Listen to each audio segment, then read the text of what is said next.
Hi, algebra students. Today we are going to be talking about and learning lesson 7.1, adding and subtracting polynomials. The EQ is how does adding and subtracting polynomials compare to adding and subtracting with integers? So what you will find is that when we add and subtract polynomials, it's actually basically just combining like terms. So we're going to talk about that, but first we need to discuss how to classify polynomials based on how many terms they have and what their degree is. So in this column, we have a list of polynomials, and then we have defined them based on the degree and what that degree is called, and then the number of terms that it has and how we can classify it using the number of terms. So this first one is the number 7. Anything that is just a number has a degree of 0 because the degree is coming from the exponent on a variable, and in this case, there's no variable, and so the degree is 0. If we have just a number, we call that a constant, because when we talk about numbers in like functions and things, those are always the constants. And then if there is just one term standing alone, that is called a monomial, because mono means one. So a number like 7 is going to be called a constant monomial. 4x is similar to the 7 in that it is a monomial because it is a single term standing alone. In this case, however, the x has a degree of 1. And so this makes it a linear monomial because the x has that invisible exponent on it of 1. And so this is a linear polynomial. The next one is x plus 7. So when we classify polynomials by degree, we look for the term that has the highest degree. So x has a degree of 1, 7 has a degree of 0. So we are going to classify this entire polynomial with a degree of 1. So again, that is a linear polynomial. And this time, because there's two terms in that polynomial, we call that a binomial because bi means 2. So x plus 7 is a linear binomial. 3x squared plus 2x plus 1 is a quadratic because the 3x squared is the term with the highest degree and the exponent is 2, so it has a degree of 2. So because that is a quadratic and it has 3 terms, 3x squared, 2x, and 1, that is a trinomial because tri stands for 3. So a quadratic trinomial has a degree of 2 and 3 terms. The next one, negative 5x squared y plus x squared plus x, has a degree of 3. Now, when you look at the first term, negative 5x squared y, that I see an exponent of 2 on the x, and then there's an invisible exponent of 1 on the y. So the 2 plus the 1 is where that 3 comes from because we want to add the exponents in that term to get the total degree. So this is then a cubic because of the degree is 3, it's a cubic, and this time it also has 3 terms, so it's a cubic trinomial. Now, anything beyond a degree of 3 and number of terms of 3 is going to be more generally named. And so, for example, the next one has a degree of 4. We're going to call that a 4th degree. If it has a degree of 5, then it's a 5th degree. A degree of 6 is a 6th degree, and so on like that. If it has 4 terms or more, for example, this one has 4 terms, we just call that a polynomial. Poly means many, and so we're just calling that a many-termed polynomial. So 4th degree polynomial because it has a degree of 4 and 4 terms. So going back to adding and subtracting polynomials, what we want to look at is combining like terms. And I'm just going to remind you of those rules. Remember that like terms have the same variable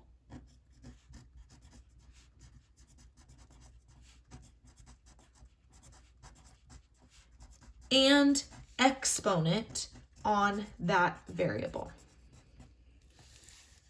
So, for example, if I have 3x squared y and negative 6x squared y, those are like terms because they both have an x squared y in them. Whereas something like 4x cubed and negative 7x to the fourth, not like terms because the exponent is different on those two things. Or 3x squared and 4y, definitely not like terms because they have different variables. And then if we had something like 3x squared and 2x squared y, they might be like terms, they have the x squared, but because this one has the y in it, they are not like terms. So what we're going to look at is finding the sum and difference between multiple polynomials at a time. So example 1 is find the sum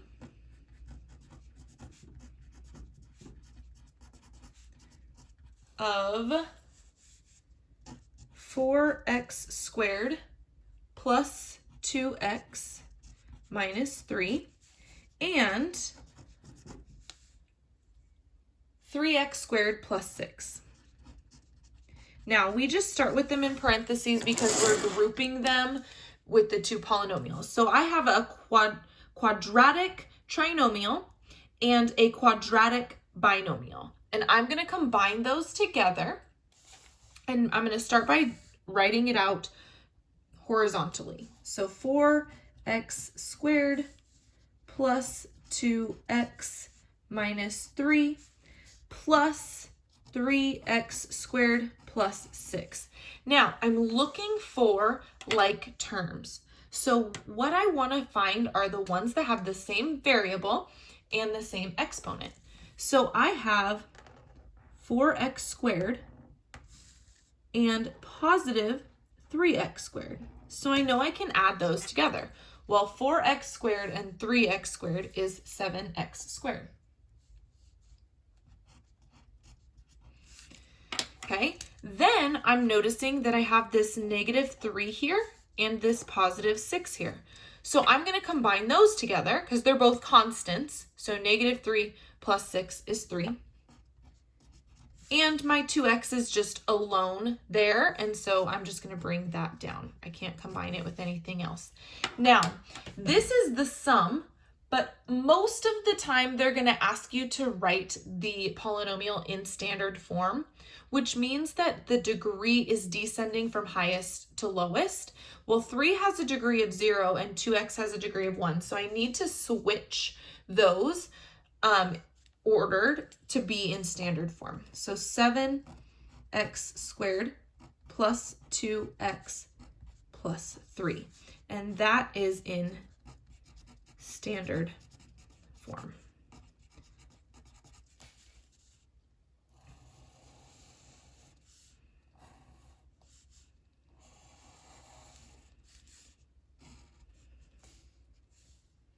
Now, if you don't want it to be written horizontally like this, you actually could also write it vertically.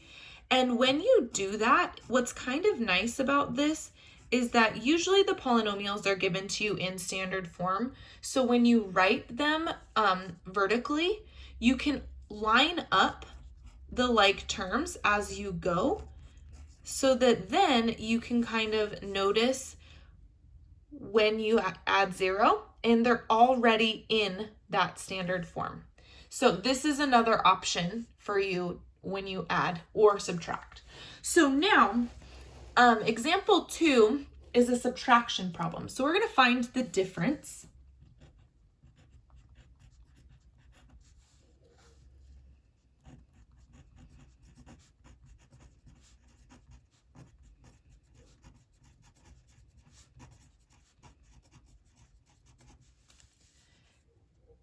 between 6x squared plus 3x minus 2 and 3x squared plus 5x minus 8. Now, this is where the parentheses do come in handy, because we have to remember that when we subtract, that subtraction goes with every single term of this second polynomial and not just the first one.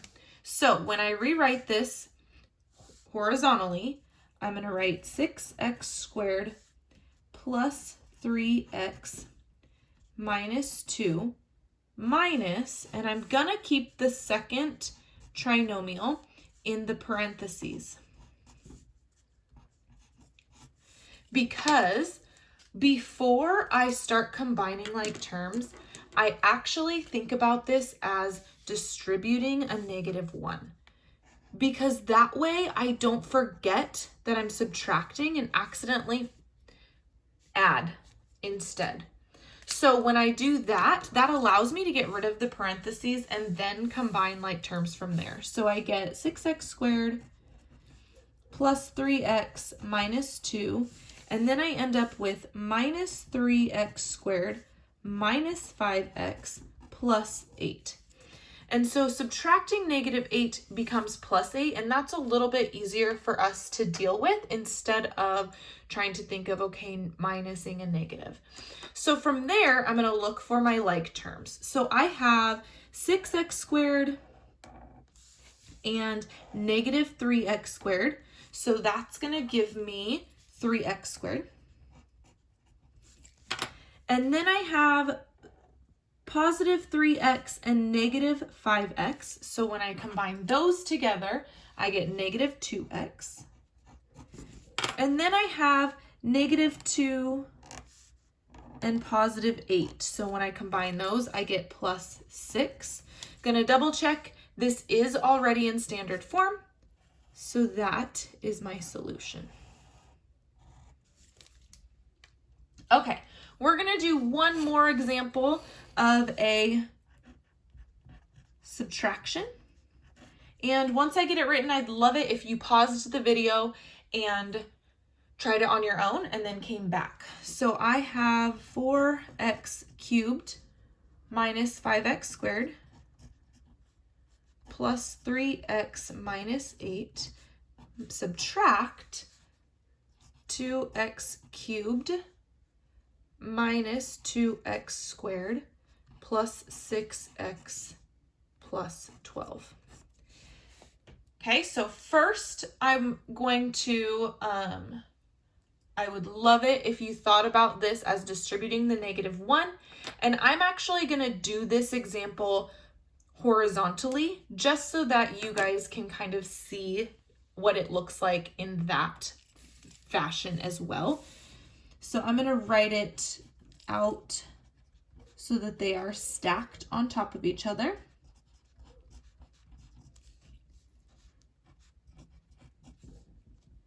And I'm still going to draw the parentheses around the bottom polynomial because that's important to me.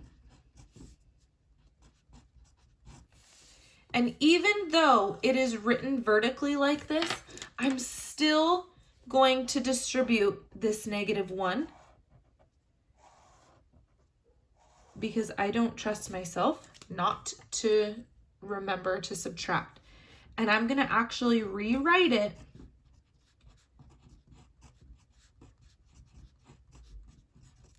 so that I have the negative distributed to all of these. And from there, I can go ahead and combine my like terms. And I'm just going to circle these for us, remembering that we're looking at the specific signs attached to those. So I end up with 2x cubed minus 3x squared minus 3x minus 20. And that is already in standard form because our polynomials were given to us in standard form. And that is our answer.